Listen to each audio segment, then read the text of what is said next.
ஒரு ஊர்ல ஒரு சித்தர் இருந்தார், சூஃபி சித்தர். அவர் ஞானம் பெற்ற ஒரு சித்தர். ஒரு நாள் அந்த நாட்டு மன்னன் அவரை பார்க்கறதுக்காக வந்தான். என்ன வேணும் உனக்குன்னு கேட்டார். நான் கடவுளை பார்க்கணும், அதுக்கு நீங்க தான் உதவி பண்ணணும் அப்படின்னா அவன். சித்தர் கொஞ்சம் யோசனை பண்ணார். சரி, போயிட்டு நாளைக்கு வாடினார். அதே மாதிரி மன்னன் போயிட்டு அடுத்த நாள் வந்தான். இங்கே நீ என்னோட ஒரு வாரம் தங்கியிருக்க வேண்டியிருக்கும்னார். சரின்னா ஒரு பிச்சை பாத்திரத்தை தூக்கி கையில் கொடுத்தார். அவனுக்கு ஒன்றும் புரியல, இருந்தாலும் வாங்கிட்டான்.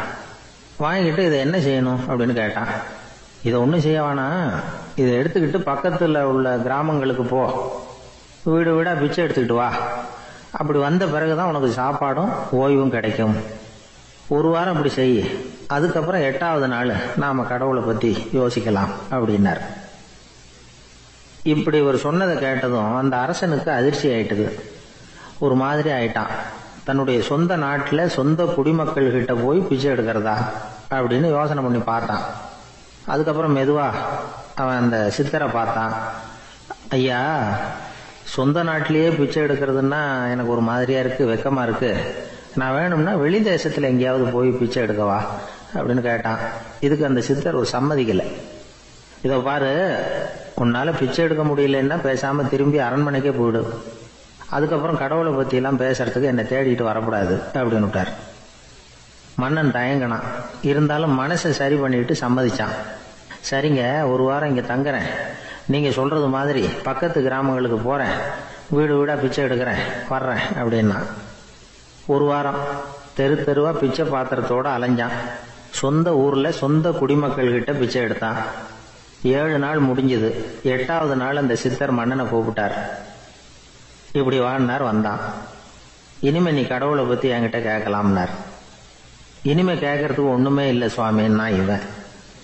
ஒரு வார காலம் பிச்சை எடுத்த பிறகுதான் கடவுளை காண முடியும் அப்படின்னு நான் கனவு கூட காணவில்லைன்னா. அப்படின்னா நீ பிச்சை எடுத்த காலத்துல அப்படி என்னதான் நடந்தது அப்படின்னு கேட்டார் அவரு. சுவாமி, ஒரு வார காலம் பிச்சை எடுத்ததுல என்னுடைய ஆணவம் அழிஞ்சுட்டுது. அது இப்போ இருக்கிற இடமே தெரியல. இப்போ அதை காணவே காணோம். பிச்சைக்காரனா இருந்தப்போ பெற்றதை மன்னனாக இருக்கும்போது பெற முடியாதுங்கிறத புரிஞ்சுக்கிட்டேன் அப்படின்னா மன்னன். அடக்கம் பிறந்தவுடன் தெய்வீக கதவுகள் திறந்து கொள்ளுகின்றன அப்படிங்கிறார் ஓஷோ. நம்மால் ஒருத்தன் ஆணவம் அழியணுங்கிறதுக்காக ஒரு திருவோட்டை எடுத்துக்கிட்டு தெரு தெருவா பிச்சை எடுக்க ஆரம்பிச்சான். என்ன, தெய்வீக கதவுகள் திறந்துதா அப்படின்னு கேட்டார் ஒருத்தர். தெய்வீக கதவு திறக்கிறதுக்கு முன்னாடியே எங்க வீட்டு கதவு சாத்திக்கிட்டுதுன்னா. என்னடா சொல்றேன்னார். இனிமே வீட்டுக்குள்ளேயே வர வேணாம், இதையே தொழிலா வச்சுக்கோ அப்படின்னு எங்க வீட்டுல சொல்லிவிட்டாங்க சார் அப்படின்னு. உலகத்துல எது எதுக்கும் ஆராய்ச்சி கூடங்கள் இருக்குது இல்ல, அது மாதிரி தூக்கத்தை பத்தி ஆராய்ச்சி பண்றதுக்கு ஒரு ஆராய்ச்சி கூடம் இருக்குது. அப்படி ஆராய்ச்சி பண்ணணும்னா அதுக்கு மூழ்கிட்டு இருக்கணும்ல. அதனாலதான் அந்த ஆராய்ச்சி கூடம் இங்கே இல்லை. அமெரிக்காவில் பாஸ்டன் பல்கலைக்கழக மருத்துவமனையில அது இருக்குது. அங்க தூக்கத்தை பத்தி பல விதமான ஆராய்ச்சிகள் பண்ணிட்டு இருக்கிறாங்க. அந்த ஆராய்ச்சி கூடத்துல இயக்குனரா இருக்கிற ஒரு நிபுணர், அவர் என்ன சொல்றாரு தெரியுமா? உங்களுக்கு தூக்கம் வரலையா, நீங்க நல்லா தூங்குறதுக்கு தாராளமா சில யோசனைகளை என்னால சொல்ல முடியும் அப்படிங்கிறார். யோசனை தானே, காசா பணமா கேட்டு வச்சுக்கலாமே. உணவு, மனநிலை, தூங்கும் இடத்தோட சூழ்நிலை, படுக்கைக்கு செல்றப்போ உள்ள பழக்க வழக்கங்கள், இது காரணமா ஒருத்தருக்கு தூக்கம் வராம போகலாம். தூக்கம் வராததுக்கு இதுதான் காரணம்னா அதையெல்லாம் சுலபமா கட்டுப்படுத்தலாங்கிறார் அவர். தூக்கத்தை வரவழைக்கக்கூடிய ஒரு நல்ல மருந்து உடற்பயிற்சி. ஆனா ஒண்ணு, படுக்க போற நேரத்துல இது மாதிரி உடற்பயிற்சிகள் எல்லாம் செய்யக்கூடாது. கொஞ்சம் முன்னாடி பகல்லையே இந்த பயிற்சிகளை செய்யறது நல்லது. தூக்கம் வராம அவதிப்படுறவங்க பிற்பகல் நேரங்கள்ல காஃபி, டீ இது மாதிரி பானங்களை சாப்பிடக்கூடாது. மது அருந்துறது கூட தூக்கத்தை பாதிக்கும்.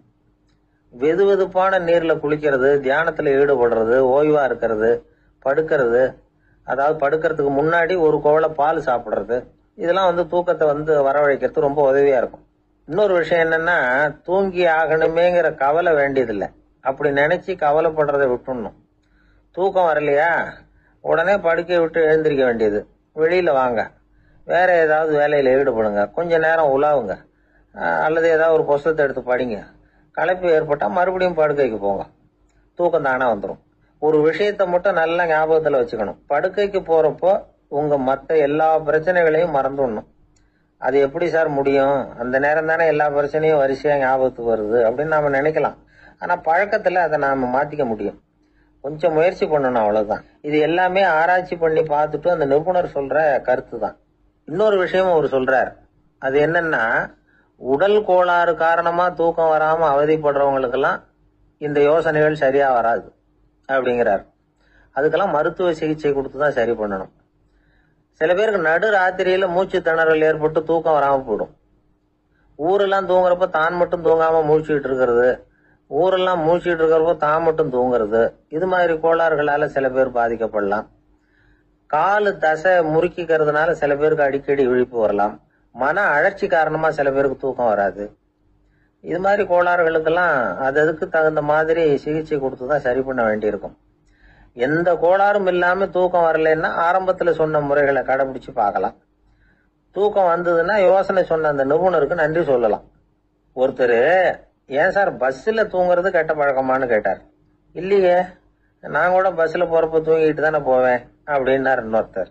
அப்புறம் ஏன் என்ன டிரைவர் வேலை வேணாம்னு வீட்டுக்கு அனுப்பி வச்சுட்டாங்க அப்படின்னாராம் அவரு. ரொம்ப நாளைக்கு முன்னாடி ஒரு நாள் கோவலன் நாடகம் நடந்தது. எங்க மதுரையில நடந்தது. அதுல ஒரு முக்கியமான கட்டம், கண்ணகி கிட்ட சிலம்ப வாங்கிக்கிட்டு அதை விற்கிறதுக்காக மதுரை நகருக்கு புறப்படுறான் கோவலன்.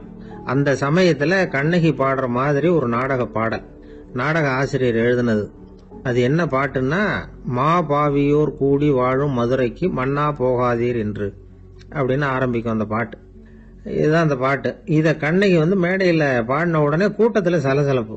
நம்ம ஊர்லயே நமக்கு முன்னாடியே நின்னுகிட்டு மா பாவியோர் கூடி வாழும் மதுரை அப்படின்னு சொல்றாங்களே, என்ன தைரியம் அப்படின்னு எல்லாம் குழப்பம் பண்ண ஆரம்பிச்சுட்டாங்க. மக்கள் சத்தம் போட ஆரம்பிச்சுட்டாங்க. எதிர்ப்பு குரல் அது பாட்டுக்கு வர வர அதிகமாக போட்டுது. கொண்டுகிட்டு வா அந்த நாடக ஆசிரியரை, எழுதுனது யார் அப்படின்னு ஒரே சத்தம், கூச்சல். வேற வழி இல்லை. மெதுவா மேடைக்கு வந்தார் அந்த நாடக ஆசிரியர். 4 பக்கத்துல இருந்தும் கேள்வி கணைகள். மக்களை பார்த்து கொஞ்சம் அமைதியா இருங்கோ அப்படின்னு சொல்லிவிட்டு தன்னுடைய விளக்கத்தை சொல்ல ஆரம்பிச்சார் அந்த நாடக ஆசிரியர். மா அப்படின்னு சொன்னா திருமகளாகிய லட்சுமி அப்படின்னு அர்த்தம். பா அப்படின்னா கலைமகளாகிய சரஸ்வதி. வி அப்படின்னா மலைமகளாகிய பார்வதி. மா பாவியோர் அப்படின்னா திருமகளும் கலைமகளும் மலைமகளும், இவங்க மூவரும் அப்படின்னு அர்த்தம். இந்த 3 பேரும் வாழ்கின்ற மதுரை புனிதம் நிறைந்தது, சகல செல்வங்களும் நிறைஞ்சது. அப்படிப்பட்ட ஊர்ல நான் அணிந்து கொள்ளும் இந்த சாதாரண சிலம்பை யார் வாங்கிக்குவாங்க அப்படிங்கிற எண்ணத்தோட தான் கண்ணகி அப்படி சொல்றா. அதை நினைச்சுதான் நான் எழுதினேன். ஆகவே மதுரையை ரொம்ப சிரமப்படுத்தணும், ரொம்ப மோசமா எழுதணும் அப்படிங்கிற எண்ணம்லாம் எனக்கு கிடையாது. பெருமைப்படுத்தணும்னு நினைச்சுதான் அப்படி எழுதினேன் அப்படின்னு விளக்கம் கொடுத்தாராம். இந்த விளக்கத்தை கேட்டதும் எல்லாரும் ரொம்ப சமாதானம் ஆயிட்டாங்களாம். இப்படி விளக்கம் கொடுத்த அந்த நாடக ஆசிரியர் யார் தெரியுமா? அவர்தான் தமிழ் நாடக உலகின் முதல் ஆசான் சங்கரதாஸ் சுவாமிகள். அவருக்கு நகைச்சுவை உணர்வும் அதிகம். 1920ஆம் ஆண்டு திருநெல்வேலியில் அவர் தங்கியிருக்கிறார் நாடகம் நடத்துறதுக்காக. அவர் தங்கியிருந்த வீட்டுல கொசு மூட்டை பூச்சி அதிகமா இருந்திருக்கு. அவரால் தூங்கவே முடியல. அவர் அனுபவிச்ச தொல்லைகள் ஒரு பாட்டா உருவாச்சு. வேடிக்கையா ஒரு பாட்டு எழுதினாராம். மூட்டையும் கொசுவும் ஒரு வீட்டிலே மீட்டிங் போட்டால் முன்னே நிற்க யாரால் முடியும், கொசு மோகன ராகம் போல சத்தம் போட்டு முன்னே நின்று செய்திடும் யுத்தம். இத மறுநாள் நாடகத்துல கோமாளி வேஷம் போட்ட ஒரு சிறுவனை விட்டு பாட வச்சிருக்காரு. எல்லாரும் சிரிச்சு ரசிச்சாங்களாம். சங்கரதாஸ் சுவாமிகள் கல்யாணமே பண்ணிக்கல, துறவி மாதிரியே வாழ்ந்திருக்கார். தமிழ் நாடக கலைக்கு தன்னையே அர்ப்பணம் பண்ணிட்டவர் அவர். 1922 நவம்பர் மாசத்துல ஒரு நாள் புதுச்சேரியில அவர் வாழ்க்கை முடிஞ்சது. அப்ப அவருக்கு வயசு 55. சங்கரதாஸ் சுவாமிகள் நாடக ஆசிரியர் மட்டும் இல்ல, மேடை நாடக இயக்குனர், தயாரிப்பாளர், அவரே ஒரு சிறந்த நடிகர். ஒரு தடவை சாவித்திரி நாடகத்துல இவர் யமதர்மனா வேஷம் போட்டு நடிச்சிருக்கிறார். நாடகம் பார்த்துக்கிட்டு இருந்த கருவுற்ற ஒரு பெண்மணிக்கு பயத்தினால அங்கேயே குழந்தை பிறந்துட்டுதான். அந்த நிகழ்ச்சிக்கு அப்புறம் இவர் இந்த வேஷம் போடுறப்போலாம் ஜனங்களுக்கு முன்கூட்டியே எச்சரிக்கை கொடுக்க ஆரம்பிச்சிருவாராம். அதாவது அப்படி யாராவது பயப்படுறவங்க இருந்தா கொஞ்சம் கண்ணை மூடிங்க அல்லது எழுந்திரிச்சு போடுங்கன்னு. நடிப்புன்னா அப்படில இருக்கணும்.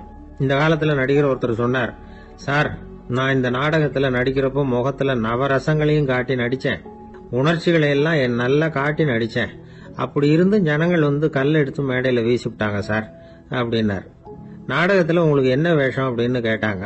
அது செத்து கிடக்கிற பணமா நடிச்சேன் சார் அப்படின்னார். ஒரு தடவை நாரதர் ஒரு தெரு வழியா போய்கிட்டு இருந்தார். வழியில ஒருத்தர் வேத சாஸ்திரம்லாம் படிச்சுக்கிட்டு உட்காந்துருந்தார். அவரு நாரதரை பார்த்து எங்க போயிட்டு இருக்கிறீங்கன்னு கேட்டார். கடவுளை பார்த்துட்டு வரலாம்னு போயிட்டு இருக்கிறேன் அப்படின்னாரு நாரதர். அப்படின்னா அவர்கிட்ட எனக்கு எப்போ முக்தி கிடைக்கும்னு கேட்டுட்டு வாங்களேன் அப்படின்னாரு இவர். சரி கேட்டு வரேன் அப்படின்னு சொல்லிவிட்டு நாரதர் நடந்தார். கொஞ்ச தூரத்துல ஒரு மரத்தடியில ஒரு தொழிலாளி செருப்பு தைச்சுக்கிட்டு உட்காந்துருந்தார். அந்த ஆளும் அதே மாதிரி கேட்டுக்கிட்டார். எனக்கு எப்போ முக்தி கிடைக்கும்னு கடவுள்கிட்ட கேட்டுக்கிட்டு வாங்களேன்னார். அவர்கிட்டையும் சரின்னு சொல்லிவிட்டு நாரதர் நேரா வைகுண்டத்துக்கு வந்து சேர்ந்தார். கடவுளை பார்த்தார். இவங்க 2 பேரும் சொல்லி அனுப்பின விஷயத்தை பத்தி கேட்டார். அதுக்கு கடவுள் சொன்னாரு, அந்த செருப்பு தைக்கிற தொழிலாளி உடல் நீத்ததும் உடனே என்ன வந்து அடைவான். ஆனா அந்த சாஸ்திரம் படிச்ச ஆள் இப்போதைக்கு என்கிட்ட வந்து சேர மாட்டான். அவன் இன்னமும் பல பிறவிகள் எடுத்து அங்கேயே இருக்க வேண்டி இருக்குது. எப்போ இங்க வந்து சேருவான்னு எனக்கே தெரியாது அப்படின்னார். நாரதருக்கு இதோட ரகசியம் என்னங்கிறது புரியல. எனக்கு ஒன்னும் புரியலையேன்னாராம் கடவுள்கிட்ட. சீக்கிரம் புரிஞ்சுக்குவேன், நீ திரும்பி போறப்போ நான் இங்க வைகுண்டத்துல என்ன செஞ்சுக்கிட்டு இருக்கேன்னு கேட்டா, ஒரு ஊசியின் துவாரத்துல ஒரு யானைய கோத்துக்கிட்டு இருக்கிறேன்னு அவங்க கிட்ட சொல்லு அப்படின்னார் கடவுள் சிரிச்சுக்கிட்ட. நாரதர் பூமிக்கு திரும்பினார். கடவுளை பாத்தீங்களா எப்படி இருக்கார் அப்படின்னு விசாரிச்சார். வேத சாஸ்திரம் படிச்சவர். ஓ பகவானா, அவர் யானைய ஊசியின் காதுல நுழைச்சுக்கிட்டு இருக்கிறார் பார்த்தேன்னார் நாரதர். ஊசி காதுல யானையா? அது எப்படி முடியும்? நீங்க சொல்றத நான் நம்ப மாட்டேன்னு விட்டார் அவரு. சரி, இந்த ஆளுக்கு இறைவன் பேர்ல நம்பிக்கை இல்லை அப்படிங்கறத நாரதர் புரிஞ்சுக்கிட்டார். அடுத்தபடியா அந்த தொழிலாளி இருந்த இடத்துக்கு போனார். இறைவனை பாத்தீங்களான்னு கேட்டார் அவரு. பார்த்தேன், ஒரு ஊசி துவாரத்துல யானையை கோத்துக்கிட்டு இருந்தார் அப்படின்னு சொல்லிவிட்டு நாரதர் அந்த ஆள் முகத்தை கவனிச்சார். அந்த தொழிலாளி இதை கேட்டுட்டு கொஞ்சம் கூட ஆச்சரியப்படல. அவரால் முடியாத காரியம் கூட உண்டானார். என்ன இப்படி சொல்ற? ஊசியின் துவாரத்துல யானையை கோக்க முடியும்னு நீ நம்புறியா அப்படின்னு கேட்டார் நாரதர். நிச்சயமா நம்புறேன்னார் அவர். அது எப்படி அப்படின்னு கேட்டார் இவர். இங்க பாருங்க, நான் இந்த ஆலமரத்தடியில தான் தினமும் உட்கார்ந்துருக்கிறேன். தினமும் இந்த மரத்துல இருந்து எவ்வளவோ பழம் கீழே விழுது. இந்த பழத்துல இருக்கிற ஒவ்வொரு விதையிலையும் உள்ள ஒரு ஆலமரம் இருக்குது. ஒரு சின்ன விதைக்குள்ள ஒரு பெரிய ஆலமரம் இருக்க முடியுங்கிறப்ப ஊசி துவாரத்துல கடவுள் யானையை நுழைய வச்சாருங்கிறத ஒத்துக்கிறதுல என்ன கஷ்டம் இருக்கு அப்படின்னு ரொம்ப சர்வசாதாரணமா பதில் சொன்னாராம் அந்த தொழிலாளி. நாரதர் யோசனை பண்ணார். இந்த தொழிலாளி வேத சாஸ்திரங்களை எல்லாம் படிக்கலன்னா கூட அறிவுபூர்வமா சிந்திச்சு இறைவனை நம்புறான். அதனாலதான் கடவுள் இந்த ஆளுக்கு சீக்கிரம் முக்தி கிடைக்கும்னு சொன்னார் அப்படிங்கறத புரிஞ்சுக்கிட்டாராம். இந்த கதையில வர்ற கடவுள், நாரதர், வைகுண்டம் இதெல்லாம் ஒரு பக்கம் இருக்கட்டும், ஒரு சின்ன விதைக்குள்ள ஒரு பெரிய ஆலமரம் தூங்கிக்கிட்டு இருக்கு அப்படிங்கிற உண்மை, அந்தரத்துல 1000 கிரகங்கள் சுத்திக்கிட்டு இருக்குங்கிற உண்மை, இதெல்லாம் நாம பாத்துக்கிட்டு தானே இருக்கிறோம். இந்த உண்மைகள் அதிசயமா நமக்கு தெரியறதுனால அதை நம்பாம இருந்துட முடியாது. இயற்கையை பரிபூர்ணமாக நம்புங்கள், அந்த நம்பிக்கையே நம்ம வாழ்க்கைக்கு ஆதாரம் அப்படிங்கறத விளக்கறதுக்காக தான் இந்த கதை. இந்த காலத்துல நம்ம பிள்ளைங்களுக்கு எல்லாம் இது மாதிரி நம்பிக்கை அதிகமாவே இருக்குது. ஒரு நாள் ஒரு சின்ன பையன் கிட்ட கேட்டேன், ஏன்பா கடவுள் ஒரு பானைக்குள்ள ஒரு யானையை நுழைய வச்சுட்டாருன்னு சொன்னா அதை நீ நம்புவியா அப்படின்னு கேட்டோம். நம்புவேன் சார், அது ஒன்றும் பெரிய அதிசயம் இல்லைன்னா. எப்படின்னு கேட்டோம். எப்படின்னா அந்த பானை அந்த யானையை விட பெருசா இருந்திருக்கும், அவ்வளவுதான் அப்படின்னு சொல்றான். எப்படின்னா ஒரு 600 வருஷத்துக்கு முன்னாடி மனுஷனுக்கு இருந்த நெருக்கடி இருக்கு பாருங்க. ஒரு 600 வருஷத்துக்கு முன்னாடி மனுஷனுக்கு எவ்வளவு நெருக்கடி இருந்ததோ அது போல 40 பங்கு இப்ப அதிகமாயிட்டு தான் கண்டுபிடிச்சு சொல்லியிருக்கிறாங்க. அவ்வளவு நெருக்கடிக்கு மத்தியில நாம வாழ்ந்துகிட்டு இருக்கிறோம். ஒரு 600 வருஷத்துக்கு முன்னாடி என் தலையில 1 கிலோ வச்சுக்கிட்டு நின்னேன்னு வைங்க, இப்ப 40 கிலோ வச்சுக்கிட்டு நிக்கிறேன். அப்படி ஒவ்வொரு மனுஷனுக்கும் வாழ்க்கையில நெருக்கடி அதிகமா போச்சு. இந்த நெருக்கடியில முன்னாடிலாம் யாரோ ஒருத்தர் தான் தியானம் பண்ணுவாங்க. தியானம்னா ஒருத்தர் 2 பேர் காட்டுக்கு போய் தியானம் பண்ணிட்டு இருப்பாங்க 600 வருஷத்துக்கு முன்னாடி. இப்ப வீட்டுக்கு வீடு தியானம் நடக்குது. ஏன்னா அந்த அளவுக்கு வாழ்க்கையில ஒரு நிம்மதி வேணும் அப்படின்னு சொல்லி பண்ணிட்டாங்க. அதுக்குதான் இயற்கை கொடுத்துருக்கிற ஒரு இயற்கையான வைத்தியம் தான் சிரிப்புங்கிறது. இதை பத்தி பெரியவங்க எல்லாம் இப்ப ஆராய்ச்சி பண்ணிட்டு இருக்கிறாங்க. சிரிப்புங்கிறது நாம பிறந்து ஒரு 6 மாசத்துல தான் முதல் தடவையா விவரமா சிரிக்க ஆரம்பிக்கிறோமா. நம்ம பிறந்து 6 மாசத்துக்கு, அதாவது முதல் தடவை சிரிக்க ஆரம்பிக்கிறது ஒரு 6வது வாரம், 1.5 மாசத்துல தான் குழந்தை விவரமா சிரிக்க ஆரம்பிக்குது. அப்புறம் அப்படியே சிரிக்க ஆரம்பிக்கிறோமா. அதெல்லாம் இப்ப கணக்கு எடுத்திருக்கிறாங்க. ஒரு குழந்தை ஒரு நாளைக்கு 200 தடவை சிரிக்குதான் ஒரு குழந்தை. பெரியவங்க எல்லாம் 15 தடவை சிரிக்கிறாங்களாம். 200 தடவை சிரிச்சுக்கிட்டு இருந்த நாம அப்படியே குறைஞ்சு 15 ஆயிட்டு. அதனாலதான் இருதய நோயெல்லாம் வருது, ஹார்ட் அட்டாக் எல்லாம் வருதுன்னு கண்டுபிடிச்சிருக்கிறாங்க. 200 சிரிப்புக்கு அது இயல்பு தன்மை, மனுஷனுடைய இயல்பு தன்மை சிரிக்கிறது. அதுக்கு ஜோக்கே தேவைப்படாது. ஆனால் இப்போ காலங்காலமாக நாம் என்ன போதிக்கப்பட்டு வந்திருக்கிறோம்னா, சிரிப்புங்கிறது ஒரு பாவமான செயல்.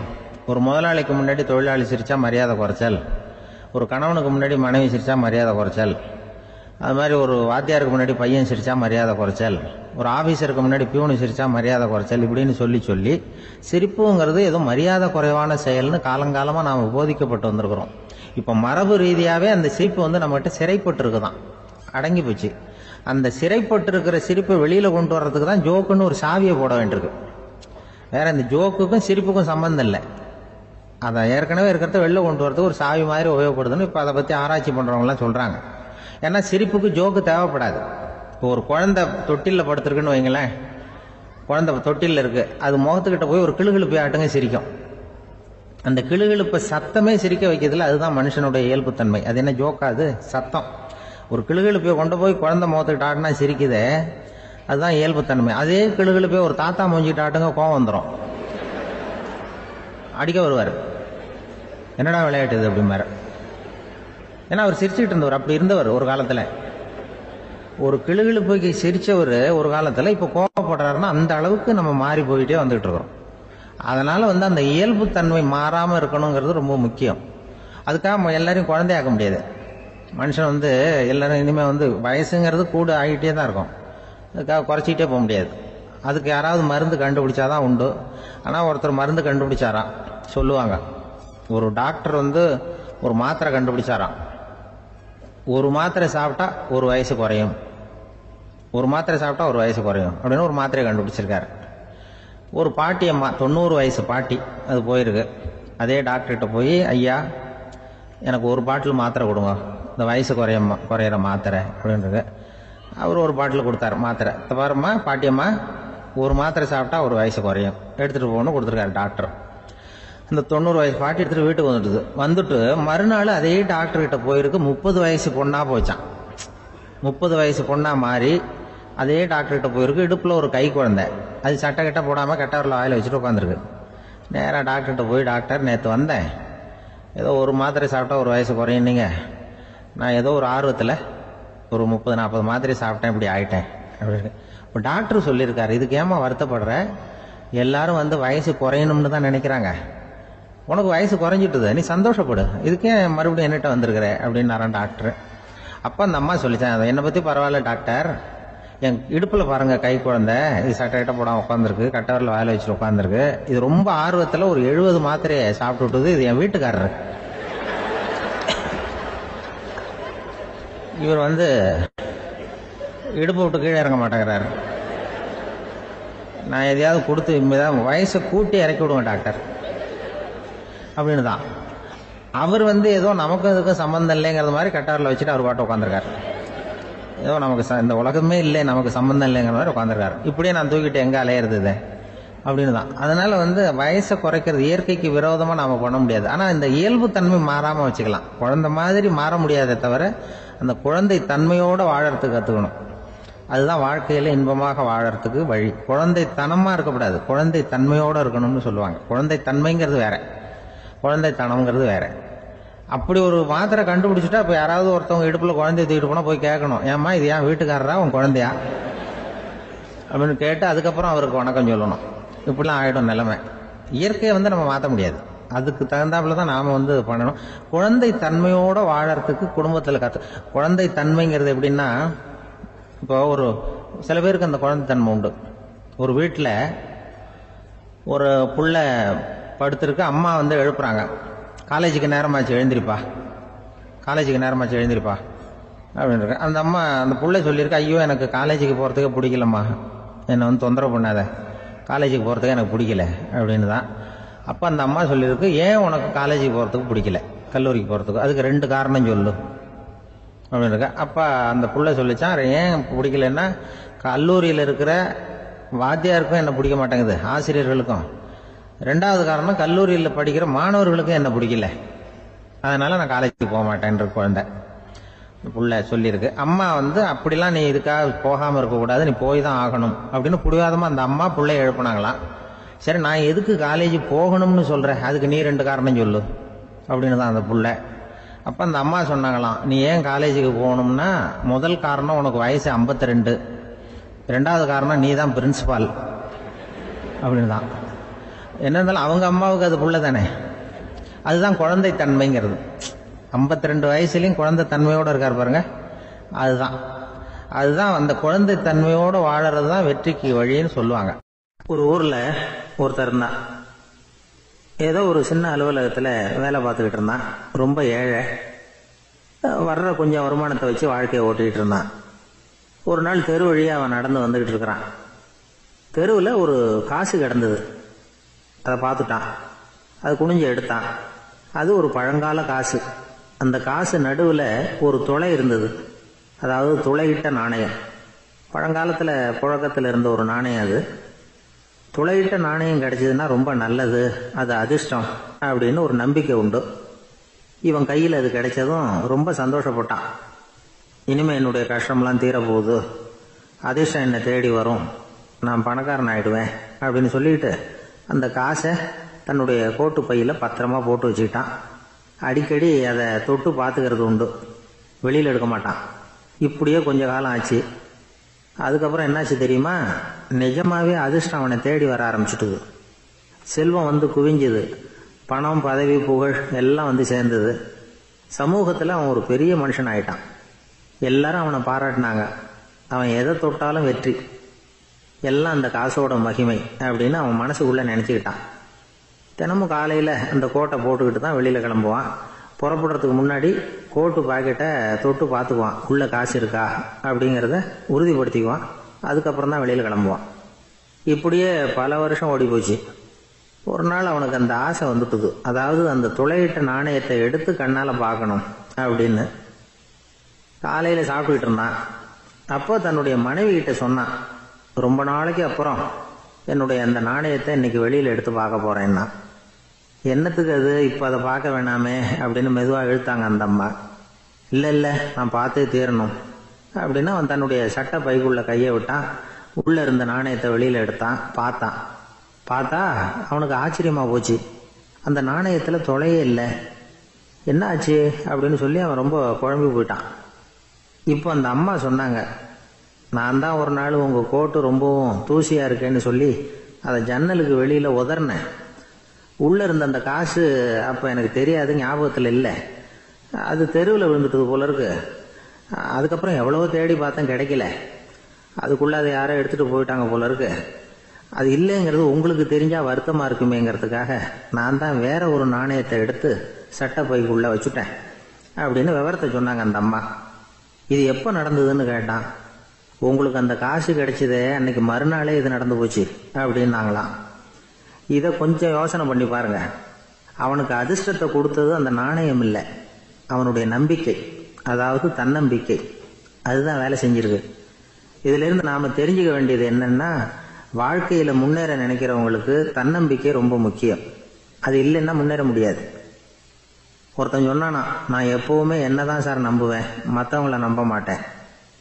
நேற்றுக்கு பாருங்க, திடீர்னு 10 பேர் என்ன அடிக்க வந்துட்டாங்க, நான் ஒருத்தனாவே அதை சமாளித்தேன் அப்படின்றான் ரொம்ப பெருமையா. அது எப்படின்னு கேட்டாங்களாம். ஒரே ஓட்டமாக அங்கேருந்து ஓடி வந்துட்டேன் அப்படின்னு நானா.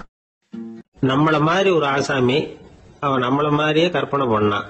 அதாவது நாம தான் இந்த உலகத்துல ரொம்பவும் கஷ்டப்படுறோம், மற்றவங்க எல்லாம் சந்தோஷமா இருக்கிறாங்க அப்படின்னு அவன் நினைச்சுக்கிட்டான். அவன் ஒரு நாள் கடவுளை வேண்டிக்கிட்டானா, சுவாமி, இந்த உலகத்துல எவ்வளவோ பேர் இருக்கிறாங்க, ஒவ்வொருத்தருக்கும் ஒவ்வொரு விதமான கஷ்டம் இருக்கலாம், ஒத்துக்கிறேன். இருந்தாலும் எனக்கு அது கொஞ்சம் அதிகமா இருக்கிறது மாதிரி தெரியுது. அதனால நீங்க எனக்காக ஒரு சின்ன உதவி செஞ்சா போதும். அது வேற ஒண்ணும் இல்லை, என்கிட்ட இருக்கிற துயரங்களை இன்னொருத்தர் யாருகிட்டயாவது கொடுத்துருங்க, அவர்கிட்ட இருக்கிற துயரங்களை என்கிட்ட மாத்தி கொடுத்துருங்க. ஒரு மியூச்சுவல் டிரான்ஸ்பர், அவ்வளவுதான். அப்படி பண்ணிவிட்டா போதும் அப்படின்னு வேண்டிக்கிட்டானான். அன்னைக்கு ராத்திரியே அவன் ஒரு கனவு கண்டிருக்கான். வானத்திலிருந்து ஒரு குரல் கேட்டிருக்கு. அது என்ன சொல்லிச்சு தெரியுமா? ஏ ஜனங்களே, எல்லாரும் அவங்க கஷ்டங்களை ஒரு பையில போட்டு எடுத்துக்குங்க. அப்படி எடுத்துக்கிட்டு நேரா இந்த ஊர் எல்லையில இருக்கிற கோயிலுக்கு வந்து சேருங்க அப்படின்னு அந்த குரல். ஆஹா, கடவுள் நம்ம பிரார்த்தனைக்கு செவி சாய்ச்சுட்டார் அப்படின்னு சந்தோஷப்பட்டான் இவன். உடனே என்ன பண்ணான், தன்கிட்ட இருந்த கஷ்டத்தையெல்லாம் ஒரு சாக்கு பையில போட்டு எடுத்துக்கிட்டான். வீட்டை விட்டு வெளியில வந்தான். தெருவுல இறங்கி நடக்கிறான். அங்க பார்த்தா ஏகப்பட்ட பேர் ஆளுக்கு ஒரு பைய தூக்கிக்கிட்டு கோயிலுக்கு போயிட்டு இருக்கிறாங்க. சில பேர் மூட்டையா கட்டி தலையில சுமந்துக்கிட்டு போயிட்டு இருக்கிறாங்க. இவன் பார்த்தான். இவனுக்கு ரொம்ப ஆச்சரியமா இருந்தது. ஏன்னா எல்லாரும் வச்சிருக்கிற பைய இவன் பைய விட பெருசா இருந்தது. இவன் பை தான் இருக்கிறதுலயே கொஞ்சம் சின்னதா தெரிஞ்சது. இப்ப அவன் மறுபடியும் சாமியை வேண்டிக்கிட்டான். கடவுளே, இப்ப உள்ள சூழ்நிலையை கவனிச்சா என்கிட்ட இருக்கிற பைய பரவாயில்லன்னு தோணுது. அதனால வேற பை எதையும் மாத்த வேணாம், இதுவே பரவாயில்ல, இந்த பையோட திரும்பி வீட்டுக்கு போனா போதும்னு நினைக்கிறேன் அப்படின்னு ஏதோ நினைக்க ஆரம்பிச்சுட்டான் அவன். எல்லாரும் கோயிலுக்கு போய் சேர்ந்தாங்க. கோயில்ல அந்த குரல் மறுபடியும் கேட்டுது. எல்லாரும் அவங்கவுங்க பைகளை சோகத்துல தொங்க விடுங்க, திடீர்னு விளக்குகள் அணையும், மணி அடிக்கப்படும், அதுதான் அடையாளம். அந்த சமயத்துல இருட்டுல உங்களுக்கு வேண்டிய பைய நீங்க மாத்தி எடுத்துக்கலாம், தேர்ந்தெடுத்துக்கலாம். வெளிச்சம் இருக்கிறப்பவே உங்களுக்கு பிடிச்ச பைக்கு பக்கமா பார்த்து நீங்க நின்னுக்கலாம் அப்படின்னு சொல்லி விவரம் சொல்லிச்சான் அந்த குரல். அப்படி சொன்னதுக்கு அப்புறம் திடீர்னு விளக்கு அணைஞ்சுது, மணி அடிச்சுது. கொஞ்ச நேரம் கழிச்சு மறுபடியும் விளக்குகள்லாம் எரிஞ்சுது. இப்போ பார்த்தா எல்லாரும் அவங்கவுங்க பையையே கெட்டியா பிடிச்சிட்டு நிக்கிறாங்க.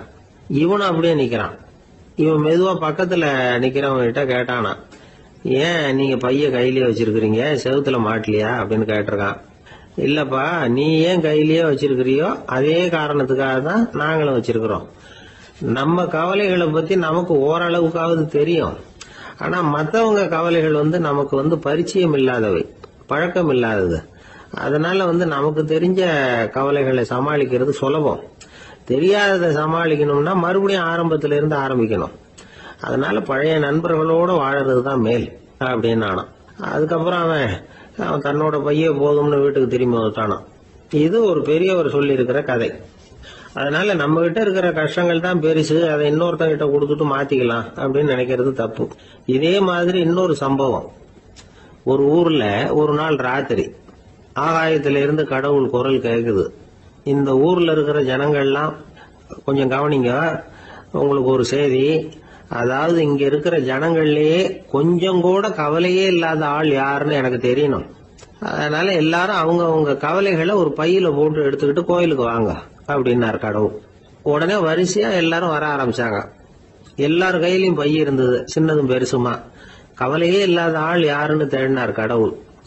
ஒரே ஒரு ஆள் மட்டும் கையில எதுவும் இல்லாம வெறும் கையை வீசிக்கிட்டு ரொம்ப ஜாலியா நடந்து வந்துகிட்டு இருந்தான். கடவுள் அவங்ககிட்ட போனார். ஏன்பா உனக்கு கவலையே இல்லையா அப்படின்னு கேட்டார். எனக்கும் சில கவலைகள்லாம் உண்டு அப்படின்னு அவன். எங்க அதெல்லாம்னு கேட்டிருக்காரு கடவுள். பின்னாடி லாரியில வந்துகிட்டு இருக்கு அப்படின்னு அவன். ஒரு ஊர்ல ஒரு ஆள் இருந்தான். நிறைய பணம் சேர்த்தான். அவனுக்கு சம்பாதிக்க தெரியுமே தவிர செலவு பண்ண தெரியாது. மகா கஞ்சன். காசை கையில எடுக்கவே மாட்டான். எடுத்தா செலவு செய்ய வேண்டியிருக்குமே. அதனால இப்படியே அவன் காலத்தை ஓட்டி விட்டான். வயசாயிட்டுது. அவனுடைய மனைவி ஒரு நாள் கேட்டாங்க, இவ்வளவு நாளா நீங்க என்ன எங்கேயுமே அழைச்சிட்டு போனதில்லை, இப்போவாவது அழைச்சிட்டு போகக்கூடாதா அப்படின்னாங்க. எங்க போகணும் சொல்லுன்னா. காசிக்கு போகணும், கங்கையில குளிக்கணும்னாங்க. இவன் பார்த்தான், இதுக்கு ஏன் அவ்வளவு தூரம் செலவு பண்ணிட்டு போகணும், நம்ம ஊர் ஆத்துலயே குளிக்கலாமே, இதுவும் புண்ணிய நதி தான், இங்க குளிச்சா அங்க குளிச்ச பலன் கிடைச்சிரும் அப்படின்னா. சரின்னு 2 பேரும் ஆத்தங்கரைக்கு போனாங்க. அன்னைக்கு ஏதோ விசேஷம், நிறைய கூட்டம், நிறைய பேர் குளிச்சுக்கிட்டு இருக்கிறாங்க. கரையில சில புரோகிதர்கள் நின்றுகிட்டு இருக்கிறாங்க. குளிக்கிறதுக்கு முந்தி அவங்க கிட்ட உட்காந்தா ஏதோ மந்திரம்லாம் சொல்லுவாங்க, கொஞ்சம் காசு கொடுக்க வேண்டியிருக்கும். அதனால இவன் என்ன பண்ணா, ஆத்தங்கரையிலேயே கொஞ்சம் தூரம் போனான். ஊரை விட்டு தள்ளி வந்துட்டான். அங்க யாருமே இல்லை. அப்பாடான்னு சந்தோஷப்பட்டான். குளிக்கலாம்னு புறப்பட்டான். இந்த நேரம் கடவுள் பார்த்தார், இந்த கஞ்சனுக்கு ஏதாவது புத்தி போகட்டணும் அப்படின்னு நினைச்சாரு. உடனே ஒரு புரோகிதர் மாதிரி உருவத்தை மாத்திக்கிட்டு அந்த ஆள் முன்னாடி வந்து நின்னார். அவனுக்கு அதிர்ச்சி. இங்க யாருமே இருக்க மாட்டாங்கன்னு நினைச்சா இங்கேயுமே ஒரு ஆள் வந்துட்டாரு, என்ன பண்றதுன்னு யோசனை பண்ணான். புரோகிதர் உருவத்தில் இருந்த கடவுள் சொன்னார், இத பாருங்க, இன்னைக்கு விசேஷ நாள், நீராடுறதுக்கு முன்னாடி சுயகல்பம் பண்ணிக்கிறது ரொம்ப நல்லது அப்படின்னார். என்கிட்ட பணம் எதுவும் இல்லையேன்னா. பரவாயில்ல, அப்புறமா கொடுங்க, வாங்கிக்கிறேன். ஆனா ஒண்ணு, எவ்வளவு கொடுப்பீங்கிறத மட்டும் இப்பவே சொல்லி கொடுங்க அப்படின்னார். இவன் ரொம்ப யோசனை பண்ணான். ஒரு 10 பைசா தரேன் அப்படின்னா. சரின்னு ஒத்துக்கிட்டு எல்லா கிரியைகளையும் அவர் செஞ்சார். அதுக்கப்புறம் கணவனும் மனைவியும் ஆத்துல குளிச்சாங்க. அவர் போயிட்டார். கொஞ்ச நாள் கழிச்சு அவன் வீட்டுக்கு வந்தார் கடனை வசூல் பண்றதுக்கு. வாசல்ல நின்றுகிட்டு இருந்த அவன் மனைவி இவரை பார்த்ததும் தயங்க ஆரம்பிச்சாங்க. அந்த அம்மா கிட்ட விஷயத்த சொன்னார். அந்த அம்மா ஓடி போய் உள்ள இருக்கிற தன்னுடைய கணவர்கிட்ட சொன்னாங்க. அவன் யோசனை பண்ணான், இப்ப வெளியில போனா அவனுக்கு 10 காசு கொடுக்க வேண்டியிருக்கும், அதனால எனக்கு காய்ச்சல்னு அந்த ஆளுகிட்ட சொல்லிவிடு, இன்னொரு சந்தர்ப்பத்துல என்னை வந்து பார்க்க சொல்லு அப்படின்னா. அந்த அம்மா போய் சொன்னாங்க. அப்படிங்களா, அப்படின்னா அவரை நான் உடனே போய் பார்க்கணுமே அப்படின்னு உள்ள நுழைய ஆரம்பிச்சார். அவங்க மறுபடியும் இருங்க தான் வரேன்னு சொல்லிவிட்டு உள்ள ஓடி விஷயத்த சொன்னாங்க. இது எதுடா வம்பா போச்சு அப்படின்னு பார்த்தான். மனைவியை கிட்டத்துல கூப்பிட்டான். இந்த பாரு, ஜன்னி கண்டு நான் இறந்து போயிட்டதா சொல்லிவிடு அப்படின்னா சொன்னாங்க. புரோகிதர் பார்த்தார். அப்படின்னா ஒரு வழியா இருந்து அவருடைய இறுதி சடங்குகளையும் நானே முடிச்சுட்டு போயிடுறேன் அப்படின்னார். உள்ள இருந்தவன் யோசனை பண்ணான், அந்த ஆளு என்ன விடமாட்டான் போல இருக்கு, அதனால ஒரு சவப்பெட்டியில என்னை வச்சு தூக்கிக்கிட்டு மயானத்துக்கு போங்க பாத்துக்கலாம் அப்படின்னா. புரோகிதரை விடுற மாதிரி இல்ல, கூடவே நடந்து போயிட்டு இருக்கிறார். அங்க இறக்கி சடங்குகளை முடிச்சுட்டு தீ வைக்கிற நேரம் பொட்டிக்குள்ள இருந்த நம்ம ஆளு அலறி அடிச்சுட்டு வெளியில ஓடி வந்தான். புரோகிதர் உருவத்தில் இருந்த கடவுள் சிரிச்சார், தன்னுடைய சுய உருவத்தை காட்டினார். அதுக்கப்புறம் அவனை கூப்பிட்டு, இத பாருப்பா, ஏன் இப்படி அல்லாடுற, ஏதாவது வர வேணும்னா கேள் தரேன் அப்படின்னார். அவன் யோசனை பண்ணான். பகவானே, ஒரே ஒரு வரம் தான் உங்ககிட்ட கேட்கணும்னா. என்ன வேணும் கேளுன்னார். அந்த 10 பைசா தட்சணையை தள்ளுபடி பண்ணா போதும் அப்படின்னா. கடவுளும் சரின்னு சொல்லிட்டு போயிட்டார். இப்படி ஒரு கதையை சுவாமி சிவானந்தர் சொல்லியிருக்கிறார். செல்வந்தர்கள் பல பேர் இப்படித்தான் இருக்கிறாங்க. தாங்களும் அனுபவிக்க மாட்டாங்க, அடுத்தவங்களுக்கும் கொடுக்க மாட்டாங்க. இது மாதிரியான கஞ்சர்களுக்கு இந்த உலகம் இல்லை, அந்த உலகம் இல்லைங்கிறார் அவர். இந்த கதையில கடவுள் கடன் வசூலுக்கு வந்தது மாதிரி நம்ம ஊர் ஆள் ஒருத்தன் இன்னொருத்தர்கிட்ட 10 பைசா கடன் கொடுத்துட்டான். திருப்பி வாங்கறதுக்கு நடையா நடக்கிறான். கடைசியா கேட்டான், நீ எப்பதான் கடனை திருப்பி தர போற, அதை முடிவா சொல்லுன்னா.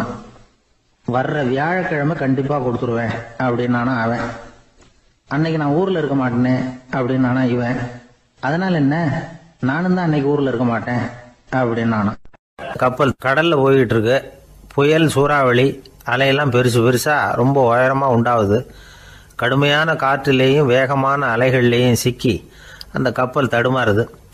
திசை மாறி போச்சு. எந்த பக்கம் போயிட்டு இருக்கிறோம்னே தெரியல. அந்த கப்பலை செலுத்திக்கிட்டு இருந்த மாலுமி ரொம்ப சாமர்த்தியமாக செயல்பட்டார். தன்னுடைய அறிவாற்றலையும் திறமையையும் முழுமையாக பயன்படுத்தினார். அந்த கப்பலை கட்டுப்படுத்தினார். மெதுவாக அந்த சூறாவளியிலிருந்து கப்பலை காப்பாற்றி கரைக்கு கொண்டுட்டு வந்து சேர்த்துட்டார். மாலுமின்னு ஒருத்தர் இருந்ததுனால அந்த மரக்கலம் காப்பாற்றப்பட்டது. மாலுமின்னு ஒருத்தர் இல்லைன்னு வச்சுக்கோங்க, அந்த கப்பலோட கதி என்னவா இருக்கும் யோசிச்சு பாருங்க. ஒரு கோபக்காரனுடைய நிலைமையும் அப்படித்தானா. கோபக்காரன்கிறவன் ஒரு மாலுமி இல்லாத மரக்கலம் அப்படிங்கிறார் நபிகள் நாயகம். கொந்தளிக்கிற கடல்ல கொடுமையான அலைகளின் உச்சியில அல்லல் படுகிற மரக்கலத்தை விட மோசமானது கோபக்காரனின் நிலைமை அப்படிங்கிறது அவருடைய கருத்து. அது மாதிரி இதுன்னு சொல்லல, அதை விட மோசம் இது அப்படிங்கிறார். ஏன் தெரியுமா? ஒரு கப்பல் கடல்ல தடுமாறினா அதை சரிப்படுத்த மாலுமி இருக்கிறார். அவர் தன்னுடைய சாமர்த்தியத்தினால அதை கட்டுப்படுத்தி சரியான வழிக்கு கொண்டுட்டு வந்துடுவார். ஆனால் கோபக்காரனுடைய நிலைமை அப்படி இல்லை அப்படிங்கிறார் நபிகள் நாயகம்.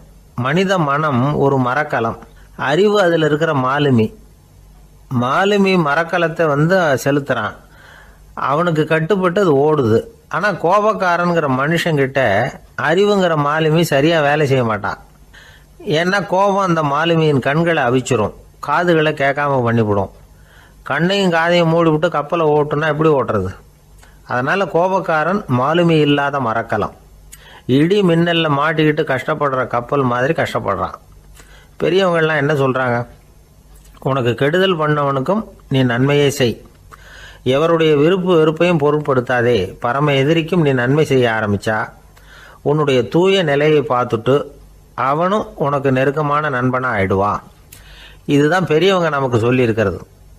புனித குரான் சொல்றது என்ன? தீமையை நன்மையை கொண்டே நீர் தடுத்து கொள்ளும் அப்படின்னு சொல்லப்பட்டிருக்கிறதுல. இன்னா செய்தாரை ஒருத்தல் அவர் நாண நன்னயம் செய்து விடல் அப்படிங்கிறார் திருவள்ளுவர்.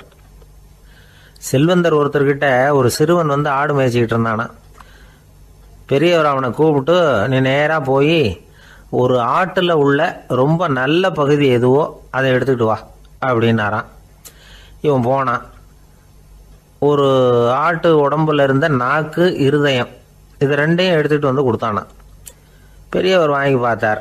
அதுக்கப்புறம் இப்போ நீ போய் இன்னொரு ஆட்டில் இருக்கிற ரொம்ப கெட்ட பகுதி எதுவோ அதை எடுத்துகிட்டு வா அப்படின்னாரான்.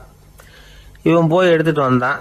அவன் கையில் இருந்தது மறுபடியும் அதே மாதிரி நாக்கு, இருதயம், இது ரெண்டும் தான். என்னது இப்பவும் அதையே கொண்டுட்டு வந்திருக்கிற அப்படின்னாராம் பெரியவர். இவன் சொன்னானா, ஒரு உடம்புல உள்ள ரொம்ப நல்ல பொருளும் இதுதான், ரொம்ப கெட்ட பொருளும் இதுதான் அப்படின்னானா. இளம் வயசில் இப்படி பதில் சொன்னவர் தான் பேரறிஞர் லுக்மானுல் ஹக்கீம் அவர்கள். கோபப்படாமல் இருந்தால் இது ரெண்டும் நல்லா வேலை செய்யும், கோபப்பட்டால் இது ரெண்டும் மோசமாக வேலை செய்யும். அதை புரிஞ்சுக்கிறதுக்காகத்தான் இன்னைக்கு இந்த தகவல். கோபம் வந்துட்டால் நாம் என்ன செய்கிறோங்கிறது நமக்கே தெரியாது. ஒருத்தர் டாக்டர்கிட்ட போனார் அவசரமாக. டாக்டர், எனக்கு இப்போ கடுமையான கோப வெறி, எனக்கு கண்ணு மண்ணு ஒன்றும் புரியல, உடனடியாக அதை கட்டுப்படுத்தணும், உடனே இதுக்கு ஏதாவது ஒரு மாத்திரை கொடுங்க ப்ளீஸ் அப்படின்னார்.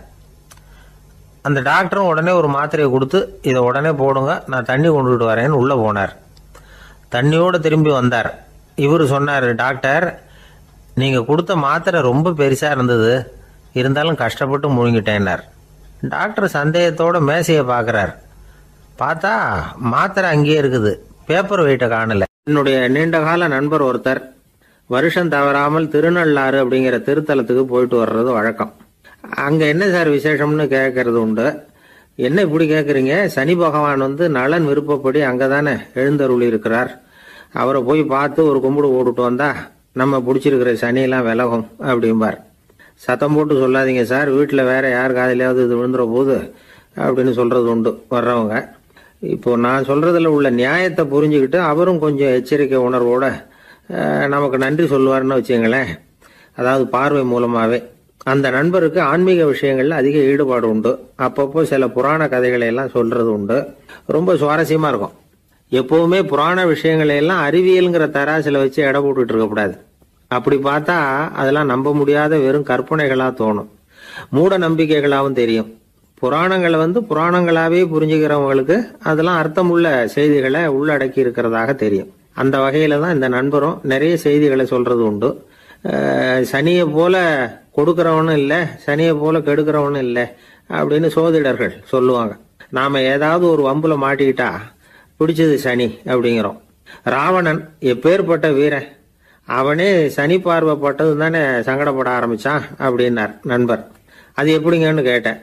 அவர் சொல்ல ஆரம்பிச்சார், இந்த ராவணன் இருக்கானே நவ கிரகங்களையும் பிடிச்சி கொண்டுட்டு வந்து தன்னுடைய சிம்மாசனத்துல அப்படியே படிகளா போட்டு வச்சுட்டானா, ஒவ்வொரு படியா. பாவம் அந்த 9 தேவதைகளும் ஒவ்வொரு படியா குப்புற கிடக்குறாங்க. நவக்கிரகம் நம்மளை ஆட்டி படைக்குதுன்னு நாம சொல்லிட்டு இருக்கிறோம். ஆனா அந்த நவக்கிரகங்களை ராவணன் எப்படி வச்சிருந்தான் பாருங்க. எல்லாரையும் சிம்மாசனத்துக்கு பக்கத்துல படிப்படியா போட்டு வச்சிருக்கிறான். காலை அது மேல வச்சுதான் ஏறி போகணும். வேற வழி இல்லாம எல்லாரும் குப்புற விழுந்து கிடக்குறாங்க.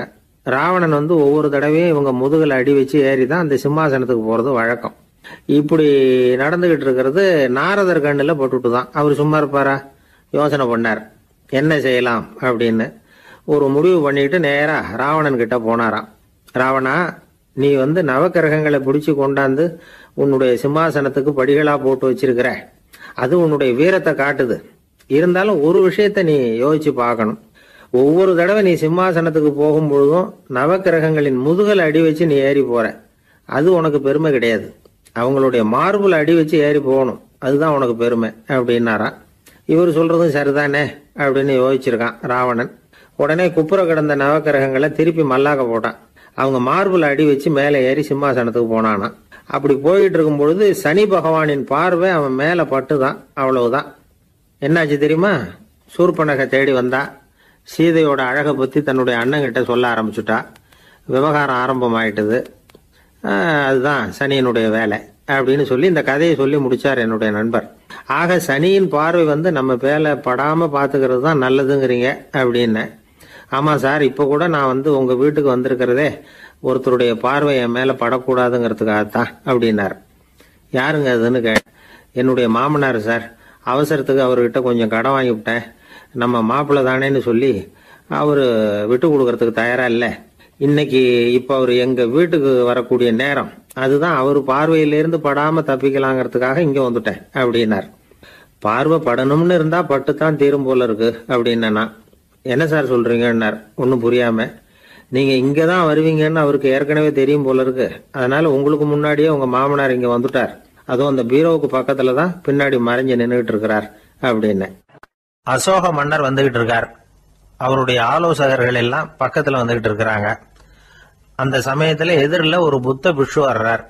அசோகர் பார்க்கிறார். ஓடி போய் அவர் காலில் விழுந்து வணங்குறார். அசோக மன்னரின் தலை அந்த புத்த துறவியின் பாதத்துல பட்டுக்கிட்டு இருக்கு. பக்கத்துல நின்றுகிட்டு இருந்த அமைச்சருக்கு இது ரொம்ப சங்கடமா போச்சு. ரொம்ப வருத்தப்பட்டார். நம்ம அசோக சக்கரவர்த்தி எப்பேற்பட்டவர், அவரோட தலை ஒரு சன்னியாசியின் பாதத்துல படுறதா அப்படின்னு நினைச்சு ரொம்ப கவலைப்பட்டார். அரண்மனைக்கு திரும்பினதும் அமைச்சர் மெதுவா ஆரம்பிச்சார். அரசே, எனக்கு ரொம்ப வருத்தமா இருக்குது அப்படின்னார். எதுக்குன்னார் மன்னர். அசோக சக்கரவர்த்தியின் தலை, அதாவது அந்த சிரம், ரொம்ப மதிப்புமிக்க ஒன்று. அது ஒரு சன்னியாசியின் காலில் படலாமா அப்படின்னார். அசோகர் பதில் சொல்லல, சிரிச்சார், போயிட்டார். அதுக்கப்புறம் ஒரு சரியான சந்தர்ப்பத்துக்காக காத்துக்கிட்டு இருந்தார். ஒரு நாள் அமைச்சரை கூப்பிட்டார். எனக்கு 3 தலைகள் வேணும் அப்படின்னார். சொல்லுங்க, கொண்டுகிட்டு வரேன் அப்படின்னார் அமைச்சர். அசோகர் சொன்னார், முதல்ல எனக்கு தேவையானது ஒரு ஆட்டின் தலை, 2வது ஒரு புலியின் தலை, 3வது ஒரு மனிதனின் தலை. இதுதான் அசோகர் கேட்டது. எங்க இருந்தாலும் கொண்டு வாங்கன்னார். அமைச்சர் புறப்பட்டார். ஆட்டுத்தலை, புலித்தலை கிடைச்சிட்டுது. அப்புறமா ஒரு சுடுகாட்டுக்கு போய் ஒரு மனித தலையும் சேகரம் பண்ணிட்டு ராஜா கிட்ட வந்துட்டார். அரசே, உங்கள் ஆணைப்படி 3 தலைகளையும் கொண்டு வந்திருக்கிறேன்னார். அசோகர் பார்த்தார். ரொம்ப நல்லது, இப்ப இது 3ஐயும் எடுத்துக்கிட்டு போய் சந்தையில வித்துட்டு வாங்க அப்படின்னார்.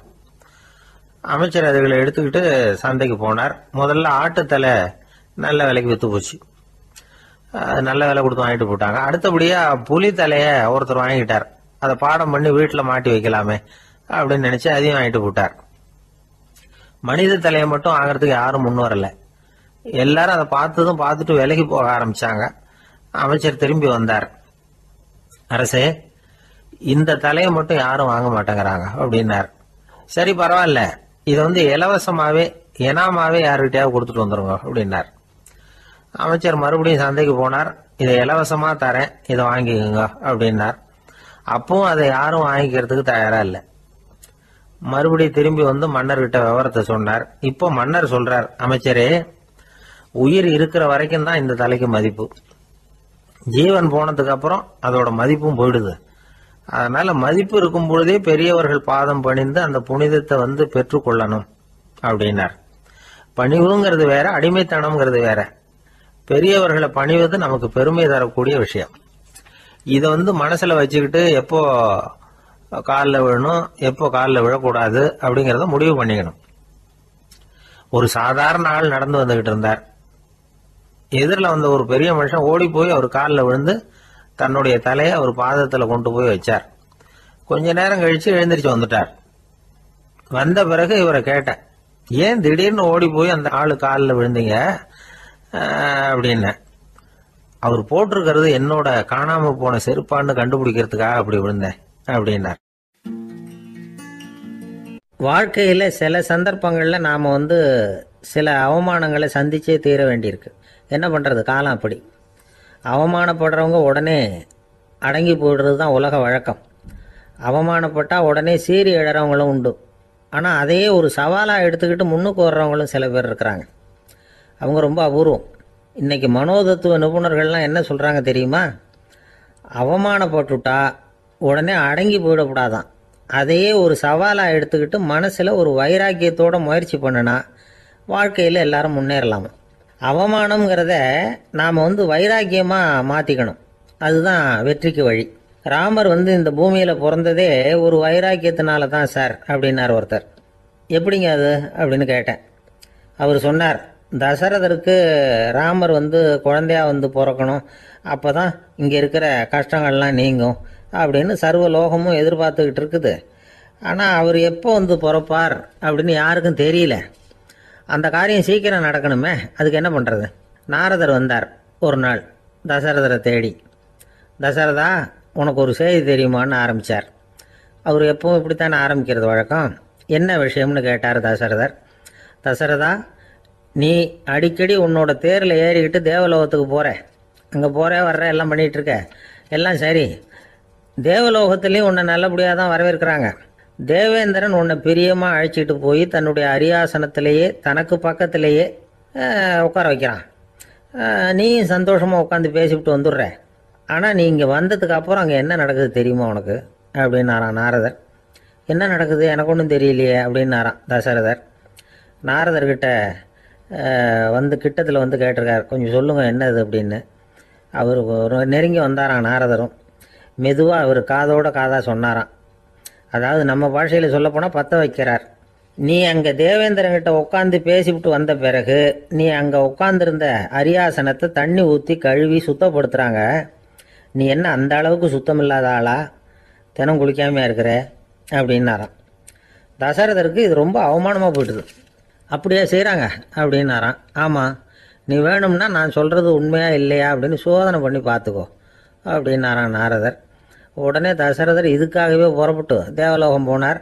அங்கே வழக்கம் போலவே இவரை கூப்பிட்டு உட்கார வச்சு பேசிக்கிட்டு இருந்தான் தேவேந்திரன். கொஞ்ச நேரம் பேசிக்கிட்டு இருந்துட்டு சரி நான் கிளம்புறேன்னு புறப்பட்டார்.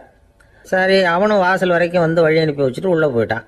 தசரதர் வெளியில் கொஞ்ச நேரம் மறைஞ்சி இருந்துட்டு மெதுவாக உள்ளே எட்டி பார்த்தார் என்ன நடக்குதுன்னு. நாரதர் சொன்னது உண்மைதான். தசரதர் உட்காந்துருந்த ஆசனத்தை அங்கே 2 தேவர்கள் கழுவி சுத்தப்படுத்திக்கிட்டு இருக்கிறாங்க. தசரதரால் இதை தாங்கிக்க முடியல. அவருக்கு ரொம்ப அவமானமாக போச்சு. நேராக கிடுகிடுன்னு தேவேந்திரங்கிட்டே போனார். நான் உட்காந்துருந்த இருக்கையை சுத்தம் பண்ணுறியே, நான் என்ன அந்த அளவுக்கு பாவியா அப்படின்னு கேட்டார். ரொம்ப கோபமாக கேட்டார். தசரதரே, மனுஷனுக்கு 3 கடன்கள் உண்டு. தேவ கடன், ரிஷி கடன், பித்ரு கடன். இதை தீர்க்காதவன் பாவியாகிறான். இதில் மகனை பெறுவதால் தான் பித்ரு கடன் தீரும்.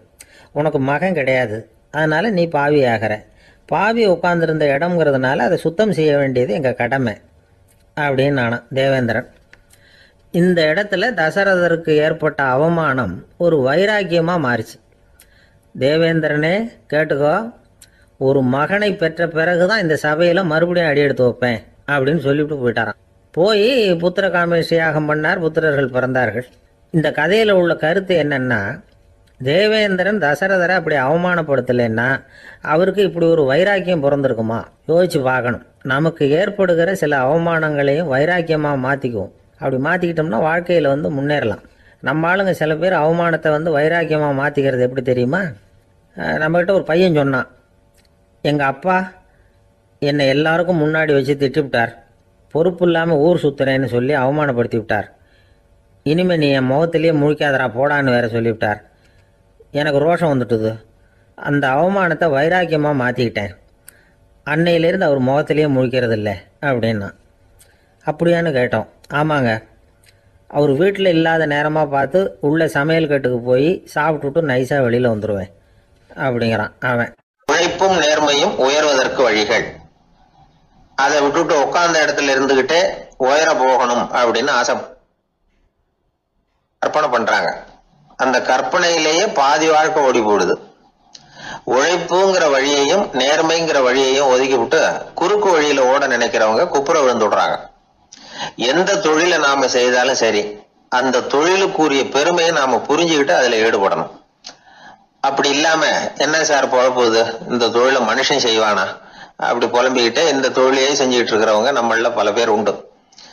செய்யும் தொழிலே தெய்வம் அப்படின்னு சொல்றாங்கல்ல, அப்படி சொல்றது எதுக்காக? அந்த அளவுக்கு அதுல ஒரு ஈடுபாடு வேணுங்கிறதுக்காகத்தான். ஒரு பெரிய மலைப்பகுதி, அந்த மலை அடிவாரத்துல ஒரு சிற்பி உட்காந்து ஒரு சிலையை வடிச்சுக்கிட்டு இருக்கிறான். கையில ஒரு சின்ன உளிய வச்சுக்கிட்டு ஒரு பெரிய கருங்கல் பாறையை கொஞ்சம் கொஞ்சமா உடைச்சுக்கிட்டு இருக்கான். ஒரு சிற்பத்தை வடிக்கிறதுங்கிறது அவ்வளவு உன்னதமான ஒரு தொழிலா? எல்லாராலையும் முடியுமா அது? அப்படி இருந்தும் அந்த சிற்பிக்கு மன நிறைவில்லை. அவன் நினைக்கிறான், இந்த கடுமையான வெயில்ல உட்கார்ந்து வேலை செய்யறது எவ்வளவு கஷ்டம். நாம ஒரு சிற்பியா இருக்கிறதுனால தானே சூரியன் கடுமையான வெப்ப கதிர்களை நம்ம மேல வீசுறான். நாமளே அந்த சூரியனா இருந்துட்டா இந்த கஷ்டம் இருக்காதே. நம்மளை கஷ்டப்படுத்துறவன் நம்மளை விட வலிமை உள்ளவன், அதனால நாம அவனா மாறி விடுறதுதான் நல்லது அப்படின்னு அந்த சிற்பி யோசனை பண்ணான். அவன் எண்ணம் உடனே நிறைவேறிட்டுது. இயற்கைங்கிற மாபெரும் சக்தி அவனை ஒரு சூரியனா மாத்தி விட்டது. சிற்பி இப்போ ஒரு சூரியனா மாறினான். இனிமே இந்த உலகத்துல நம்மளை விட வலிமை உள்ளவன் வேற யாரும் கிடையாது அப்படின்னு நினைக்க ஆரம்பிச்சுட்டான். அவனுக்கு மகிழ்ச்சியா இருந்தது. அந்த மகிழ்ச்சி அதிக நேரம் நீடிக்கல. ஏன்னா கொஞ்ச நேரத்துல ஆகாயத்துல கரிய மழை மேகங்கள் அப்படியே சூழ்ந்து வந்தது. சூழ்ந்து வந்த மேகங்கள் சூரியனை மறைக்க ஆரம்பிச்சது. இப்போ சூரியனா இருந்த அந்த சிற்பி நினைச்சு பாக்குறான், என்ன இது, என்னையே இந்த மேகம் மூடி மறைக்குதுன்னா அது என்னை விட பெரிய ஆளாதான் இருக்கணும். அதனால இனிமே நாம சூரியனா இருக்கக்கூடாது, நாம மேகமா தான் இருக்கணும், அதுதான் கௌரவம் அப்படின்னு நினைக்க ஆரம்பிச்சிட்டான். இப்பவும் பாருங்க, இயற்கை அவனுடைய ஆசையை நிறைவேற்றி வச்சது. சூரியனா இருந்த சிற்பி மேகமா மாறினான். வான வீதியில அப்படியே உல்லாசமா வர ஆரம்பிச்சான். அந்த உல்லாசமும் அதிக நேரம் நீடிக்கல. எதிரில பார்த்தா பிரம்மாண்டமான மலைகள் வழியை அடைச்சிட்டு நிக்குது. வேகமா வந்த மேகம் மலையில மோதிக்கிட்டுது. அந்த மலையை தாண்டி அப்பால செல்ல முடியல. இப்போ அந்த மேகம் நினைக்குது, நாம எந்த தடையும் இல்லாம அந்த இடத்துல மிதந்து வர்றோம், நம்மையே போக விடாம தடுக்குதுன்னா அந்த மலைக்கு எப்பேற்பட்ட வலிமை இருக்கணும். இனிமேலும் நாம மேகமா இருந்து பிரயோஜனம் இல்ல, இருந்தா மலையா இருக்கணும், அதுதான் பெருமை அப்படின்னு நினைக்க ஆரம்பிச்சான். இப்பவும் பாருங்க, இயற்கை அவனுடைய ஆசையை நிறைவேற்றி வச்சது. மேகமா இருந்த சிற்பி மலையா மாறினான். பெரிய மலை பூமிக்கும் வானத்துக்குமா நின்றுகிட்டு இருக்கு. இனிமே நமக்கு எந்த கவலை இல்லை அப்படின்னு நினைச்சது அந்த மலை. இப்படி நினைச்சுக்கிட்டு இருந்த வேளையில அந்த மலையோட காலடியில அடிவாரத்துல ஏதோ சத்தம் கேட்டது. என்ன சத்தம் இது அப்படின்னு சொல்லி அந்த மலை மெதுவா குனிஞ்சு பார்த்துதான்.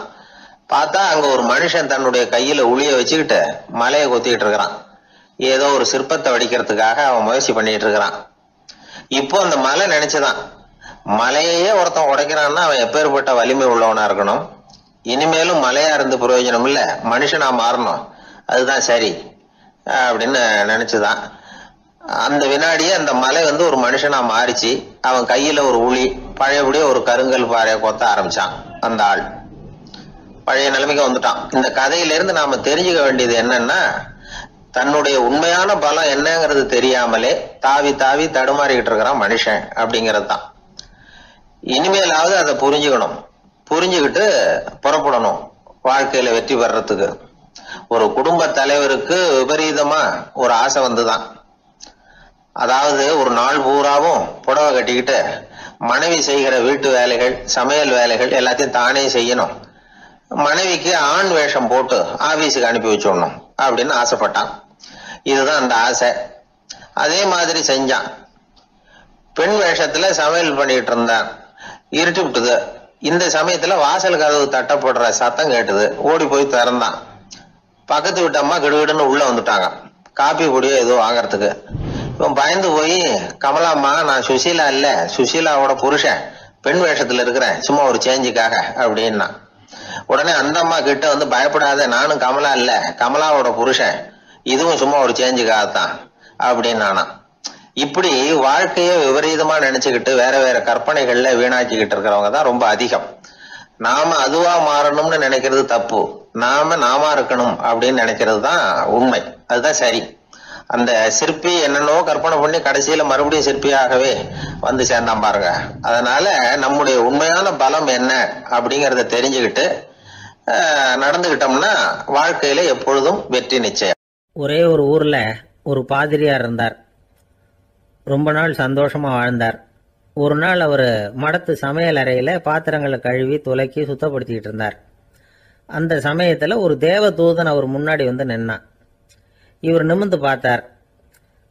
ஆண்டவர் என்னை உங்ககிட்ட அனுப்பியிருக்கிறார், பரலோகத்தில் வாசம் செய்யறதுக்கு உங்களுக்கு நேரம் வந்துட்டுது அப்படின்னு அந்த ஆள். ஆண்டவருக்கு என்னோட ஞாபகம் வந்ததுக்கு நன்றி. ஆனாலும் இப்போ இங்கே நீயே பாரு, எவ்வளவு பாண்டங்கள் பாக்கி இருக்கு, இவ்வளவையும் நான் சுத்தப்படுத்த வேண்டியிருக்கு. நான் நன்றி கெட்டவனாக இருக்க விரும்பலை. இந்த பணியை முடிக்கிற வரைக்கும் என்னுடைய பரலோக வாழ்வை தள்ளி வைக்க முடியுமா? நீ என்ன நினைக்கிற அப்படின்னு கேட்டார். தேவதூதன் தனக்கே உரிய விவேகத்தோட அன்போட பாதிரியாரை பார்த்தான். சரி, என்ன செய்யலாம்ங்கிறத அப்புறம் சொல்கிறேன் அப்படின்னு சொல்லிவிட்டு புறப்பட்டு போயிட்டான். ஒரு நாள் அந்த பாதிரியார் தோட்டத்தில் உள்ள களைகளை எல்லாம் ஒரு களை கொத்தியால் கொத்தி களை எடுத்துக்கிட்டு இருக்கிறார். அந்த சமயத்தில் இந்த தேவதூதன் மறுபடியும் அவர் முன்னாடி வந்து நிற்கிறான். பாதிரியார் பார்த்தார். இதை பாரு, இந்த தோட்டம் பூராவும் எவ்வளவு களை மண்டி கிடக்கு, பரலோகம் கொஞ்ச காலம் எனக்காக பொறுத்திருக்கலாம்னு நீ நினைக்கிறியா அப்படின்னு கேட்டார். தேவதூதன் சிரிச்சுக்கிட்டே மறுபடியும் மறைஞ்சிட்டான். மறுபடியும் அவர் களை எடுக்கிறது, தானிய களஞ்சியத்துக்கு வர்ணம் பூசுறது, இப்படிப்பட்ட வேலைகளில் ஈடுபட்டிருக்கார். இன்னொரு நாள் ஒரு மருத்துவமனையில் நோயாளிகளை கவனிச்சுக்கிட்டு ரொம்ப தீவிரமாக இருக்கிறார் அந்த பாதிரியார். ஒரு நோயாளியோட தாகத்துக்கு தண்ணீர் கொடுத்துட்டு நிமிர்ந்து பார்க்குறப்போ தேவதூதன் மறுபடியும் அவர் முன்னாடி வந்து நிற்கிறான். இந்த தடவை பாதிரியார் தன்னலமற்றவராக பேரன்பை காட்டக்கூடிய வகையில் தன்னுடைய 2 கைகளையும் உயர்த்தியபடி தேவதூதனின் கவனத்தை வந்து பிணியால் வாடக்கூடிய நோயாளிகளின் பக்கம் திருப்பினாராம். தேவதூதன் ஒன்றும் சொல்லலை, மறைஞ்சிட்டான். அன்னைக்கு சாயந்தரம் பாதிரியார் வந்து மடத்தில் உள்ள தன்னுடைய அறைக்கு போய் இளைப்பாறினார். யோசிச்சு பார்த்தார். தேவதூதனையும் தேவதூதனின் விருப்பத்தையும் பல நாள் தள்ளி போட்டு வந்ததையும் அவர் ரொம்ப நினச்சி பார்த்தார். திடீர்னு தான் வந்து முதுமை அடைகிறதையும் சோர்வு அடைகிறதையும் உணர்ந்தார். ஆண்டவரை நினைச்சார். ஆண்டவரே, உம்முடைய தூதனை மறுபடியும் என்கிட்ட அனுப்புனா நான் சந்திக்கிறதுக்கு ஆவலாக இருக்கேன் அப்படின்னு சொல்கிறப்பவே தேவதூதன் பக்கத்தில் வந்து நின்னான். பாதிரியார் நிமிர்ந்து பார்த்தார். நீ இப்போவே என்னை அழைச்சிக்கிட்டு போக விரும்பினா நான் பரலோகத்துக்கு வர்றதுக்கு தயாராக இருக்கேன்னார்.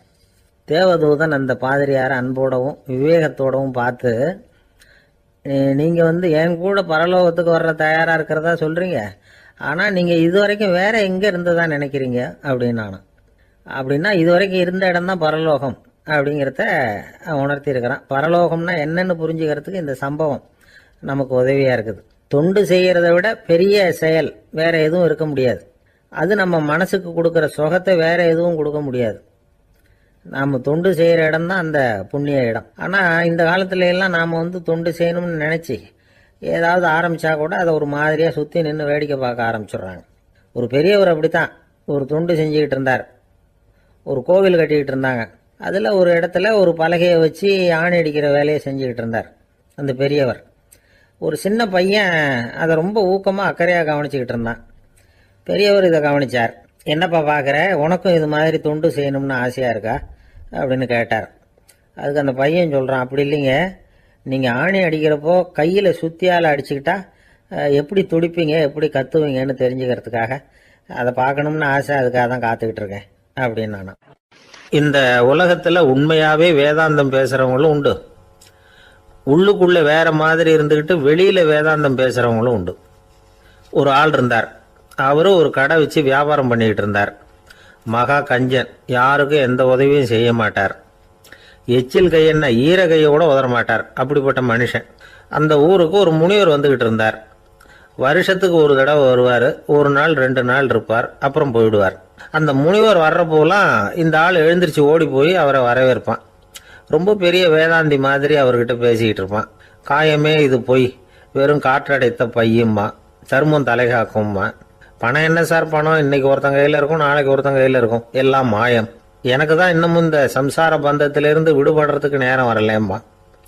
அந்த முனிவரும் இந்த ஆள் இப்படி சொல்றதை கேட்ட உடனே, ஏப்பா அப்படி சொல்ற, இப்போ கூட நீ சரின்னு சொல்லு, உனக்கு தீட்சை கொடுத்து இதுல இருந்து விடுபடுற ஞானத்தை போதிக்கிறேன் பார். உடனே அந்த ஆள் என்ன சொல்லுவான் தெரியுமா, ஐயோ சாமி, இப்போ அது எப்படிங்க முடியும், பிள்ளைங்கள்லாம் சின்ன சிறுசுங்க, அதுகளுக்கெல்லாம் ஒரு கல்யாணம் காட்சின்னு செஞ்சு கடமையை முடிச்சுட்டா நீங்க சொல்றபடி செஞ்சு விடலாமா. சரி, இன்னும் முனிவர் போயிடுவார். அடுத்த வருஷம் வருவார். இவன் வழக்கம் போல வேதாந்தம் பேசுவான். சரி, தீட்சை கொடுக்குறேன் வா அம்பார். பேரம் பேத்தியை பார்க்கணும், கோர்ட்டில் கேஸ் ஒன்று இருக்குது, அது முடியணும் அப்படின்னு தயங்க ஆரம்பிச்சிருவான். எல்லாம் சொல்லுவான், ஆனால் குடிக்கிறதுக்கு தண்ணி கூட கொடுக்க மாட்டான். ரொம்ப வருஷம் கழித்து மறுபடியும் ஒரு நாள் அந்த ஊருக்கு முனிவர் வந்தார். இவன் கடைக்கு வந்தார். அப்புறம் அங்கே கல்லாவில் நம்ம ஆள் இல்லை, அவன் புள்ள தான் உட்காந்துருக்கிறான். அப்பாவை போலவே புள்ளையும் எழுந்திரிச்சு ஓடியாந்து முனிவரை வரவேற்றான். அப்பா எங்கன்னு விசாரிச்சார் முனிவர். ஐயோ, அதை ஏன் கேட்குறீங்க சாமி, உங்ககிட்ட தீட்சை வாங்கி இந்த சம்சார பந்தத்திலேருந்து விடுதலை பெறணும்னு சொல்லிக்கிட்டே இருப்பார், அது நிறைவேறாமலே போய் சேர்ந்துட்டார். போன மாதம் ஒரு நாள் திடீர்னு நெஞ்சு வலிக்குதுன்னார், அவ்வளவுதான் போட்டுன்னு போயிட்டார் அப்படின்னு புலம்புனான் பையன். இதை கேட்டதும் முனிவர் சிரிச்சாரான். அவன் எங்கடா போவான், உன் அப்பா எங்கேயும் போகல, இதோ வாழை ஆட்டிக்கிட்டு உன் காலடியிலே இருந்துகிட்டு இருக்கான் பார் அப்படின்னு சொல்லி அங்கே நின்றுக்கிட்டு இருந்த ஒரு நாயை சுட்டி காட்டினாரான். என்ன சாமி சொல்கிறீங்க அப்படின்னு ஆச்சரியமாக கேட்டிருக்கான் பையன். உடனே முனிவர் அந்த நாயோட தலையில் ஒரு தட்டு தட்டி பேசுகிறா அப்படின்னாரான். உடனே அந்த நாய் வந்து வேதாந்தம் பேச ஆரம்பிச்சுட்டு தான், காயமே இது போய் வெறும் காற்றடைத்த பை அப்படின்னு தான். முனிவர் சொன்னார், அடே இப்போவும் ஒன்றும் கெட்டு போகல, நீ விரும்புனா சொல்லு, உனக்கு தீட்சை கொடுத்து என் பின்னாடியே அழைச்சிட்டு போயிடுறேன், அங்கே அழைச்சிட்டு போய் உனக்கு ஞானத்தை போதிக்கிறேன், வர்றியா அப்படின்னு கேட்டிருக்காரு.